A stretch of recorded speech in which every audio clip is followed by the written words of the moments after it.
ನಮಸ್ತೆ. ಇವತ್ತು ಗಿಬ್ಲಿ ಆರ್ಟ್ ಮಾಡೋದು ಹೇಗೆ ಅಂತ ತಿಳ್ಕೊಂಡು ಬರೋಣ. ಮೊದಲನೇ ಮೆಥಡಲ್ಲಿ ChatGPT.comಗೆ ವೆಬ್ಸೈಟಿಗೆ ಲಾಗಿನ್ ಆಗಬೇಕು. ಲಾಗಿನ್ ಆದಮೇಲೆ ಅಲ್ಲಿ ಪ್ಲಸ್ ಬಟನ್ ಕ್ಲಿಕ್ ಮಾಡಬೇಕು. ಪ್ಲಸ್ ಬಟನ್ ಕ್ಲಿಕ್ ಮಾಡಿ ಅಲ್ಲಿ ಫೋಟೋ ಸೆಲೆಕ್ಟ್ ಮಾಡಿ ಅಲ್ಲಿ ನೀವು convert this image to Ghibli art ಅಂತ ಕೊಡಬೇಕು.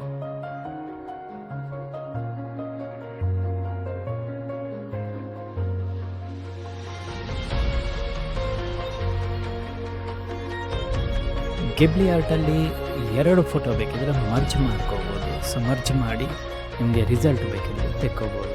ಬಟ್ ಮೊದಲು 3-4 ಫೋಟೋ ಮಾಡ್ಬೋದು. ಮತ್ತು ಉಳಿದ ಫೋಟೋ ಮಾಡಬೇಕು ಅಂತಂದರೆ 24 hours ಕಾಯಬೇಕಾಗುತ್ತೆ. ಸೆಕೆಂಡ್ ಆಪ್ಷನ್ X.com ಅಥವಾ ಟ್ವಿಟರ್ ಅಪ್ಲಿಕೇಶನ್ ಡೌನ್ಲೋಡ್ ಮಾಡ್ಕೋಬೇಕು. ಸೊ ಇದರ ಮೂಲಕ ನೀವು ಗಿಬ್ಲಿ ಆರ್ಟಿಗೆ ಕನ್ವರ್ಟ್ ಮಾಡ್ಕೋಬೋದು. ಈ ವಿಡಿಯೋ ಇಷ್ಟ ಆಗಿದ್ರೆ ಲೈಕ್ ಮಾಡಿ, ಶೇರ್ ಮಾಡಿ.